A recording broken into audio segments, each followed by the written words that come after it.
হাজিয়াটা এলাকায় চৌরঙ্গী জামে মসজিদ ও মাদ্রাসাকে ঘিরে চলমান একটি গুরুতর বিরোধ সম্পর্কে আপনাদের অবহিত করতে এবং প্রশাসনের দৃষ্টি আকর্ষণ করতে।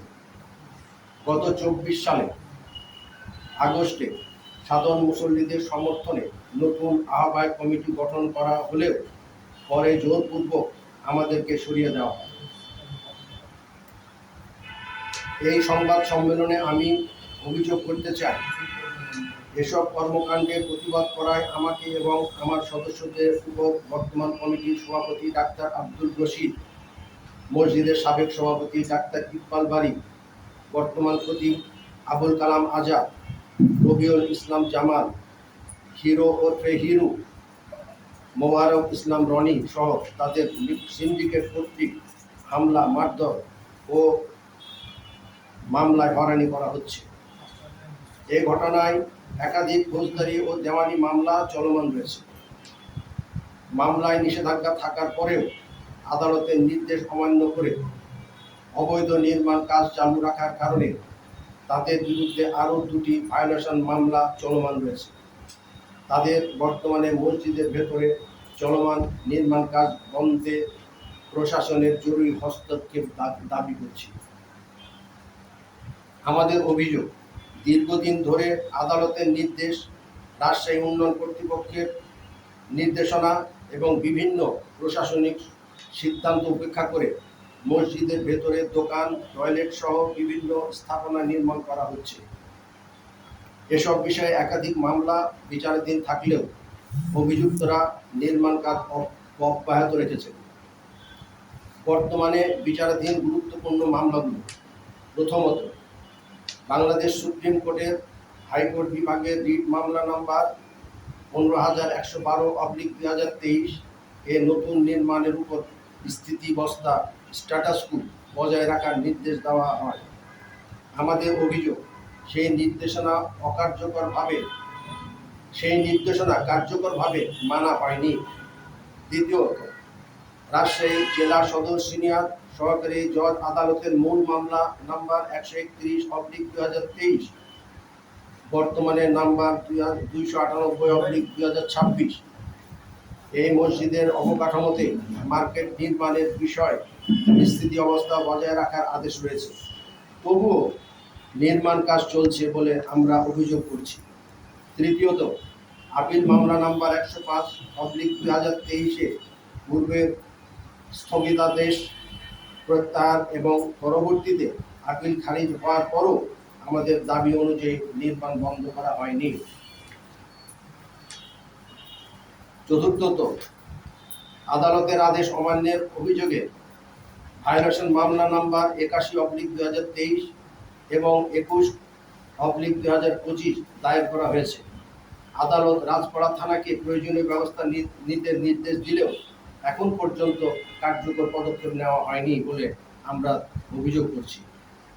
পঞ্চমত, রাজশাহী মেট্রোপলিটন ম্যাজিস্ট্রেট আদালতে আমাদের উপর হামলার অভিযোগে ফৌজদারি মামলা নাম্বার ২৫৬/২৩ এবং ১০২/২০২৫ দুটি মামলা বিচারাধীন রয়েছে। আরডিএ আদালতের নির্দেশ, আমাদের কাছে থাকা নথি অনুযায়ী রাজশাহী উন্নয়ন কর্তৃপক্ষ বেসমেন্টকে পার্কিং হিসেবে রাখার নির্দেশ দিয়েছে, একই সঙ্গে নতুন নির্মাণ না করার নির্দেশও দিয়েছে। কিন্তু আমাদের অভিযোগ, বর্তমানে সেই বেসমেন্টেই ২২ থেকে ২৩টি দোকান নির্মাণ করা হয়েছে এবং সেগুলো বিক্রিরও চেষ্টা চলছে। আমাদের অভিযোগ, মসজিদের বিভিন্ন তলায় আমাদের নামাজের স্থানের উপর টয়লেট নির্মাণ করা হয়েছে। আদালতের নিষেধাজ্ঞা অমান্য করে বাণিজ্যিক স্থাপনা নির্মাণ করা হয়েছে। মামলার দীর্ঘসূত্রিতার সুযোগ নিয়ে দ্রুত নির্মাণ কাজ সম্পন্ন করা হচ্ছে। এতে ভবিষ্যতে আদালতের রায় বাস্তবায়ন জটিল হয়ে পড়বে। আদালত কর্তৃক নির্দেশিত এই বিষয়ে অ্যাডভোকেট কমিশনের রিপোর্ট, মসজিদে অবৈধ স্থাপনা নির্মাণের তদন্ত প্রতিবেদন আদালতে দাখিল করা আছে। শেষে একটি কথা বলতে চাই, একটি মসজিদকে নিয়ে দ্বিতীয়বার সংবাদ সম্মেলন এবং একটি মানববন্ধন করেও কোনো সমাধান না পেয়ে আদালতের শরণাপন্ন হয়েছি এবং অদ্য চতুর্থবারের মতো সংবাদ সম্মেলনের মাধ্যমে আমরা সরকারের ভূমিমন্ত্রী, সংশ্লিষ্ট দপ্তর, প্রশাসন এবং আদালতের প্রতি নিম্নলিখিত দাবিগুলো জানাচ্ছি। দাবি নাম্বার 1, আদালতের নির্দেশনা বাস্তবায়ন অবিলম্বে চলমান সব নির্মাণ কাজ বন্ধ করতে হবে। মসজিদের বেসমেন্টে নির্মিত দোকানগুলো তদন্ত শেষ না হওয়া পর্যন্ত সিলগালা করতে হবে। অভিযোগ নাম্বার 2, আদালতের নির্দেশ অমান্যের অভিযোগ তদন্ত করে দায়ী ব্যক্তিদের বিরুদ্ধে আইনগত ব্যবস্থা নিতে হবে। অভিযোগ নাম্বার 3, রাজপাড়া থানা সহ সংশ্লিষ্ট প্রশাসনের ভূমি তদন্ত করতে হবে এবং আদালতের নির্দেশ বাস্তবায়নের প্রয়োজনীয় ব্যবস্থা নিতে হবে এবং একটি নিরপেক্ষ তদন্ত কমিটি গঠন করে পুরো বিষয়টি তদন্তের ব্যবস্থা করতে হবে। অভিযোগ নাম্বার 4, বিচারাধীন মামলাগুলোর দ্রুত শুনানি এবং নিষ্পত্তির ব্যবস্থা করতে হবে। আদালতের চূড়ান্ত সিদ্ধান্ত না হওয়া পর্যন্ত মসজিদের নকশা বা অবকাঠামোতে কোনো পরিবর্তন করা যাবে না। আমরা আইনের প্রতি শ্রদ্ধাশীল। আমরা চাই না কোনো সংঘাত হোক। আমরা চাই আদালতের নির্দেশনা যথাযথভাবে বাস্তবায়িত হোক এবং আইন অনুযায়ী বিচার হোক। আমাদের এই সংবাদ সম্মেলনের উদ্দেশ্য কারো বিরুদ্ধে বিদ্বেষ সৃষ্টি নয়, বরং বিচারাধীন বিষয়ে আদালতের নির্দেশনা কার্যকর করার জন্য প্রশাসনের দৃষ্টি আকর্ষণ করা। আপনাদের সবাইকে আন্তরিক ধন্যবাদ।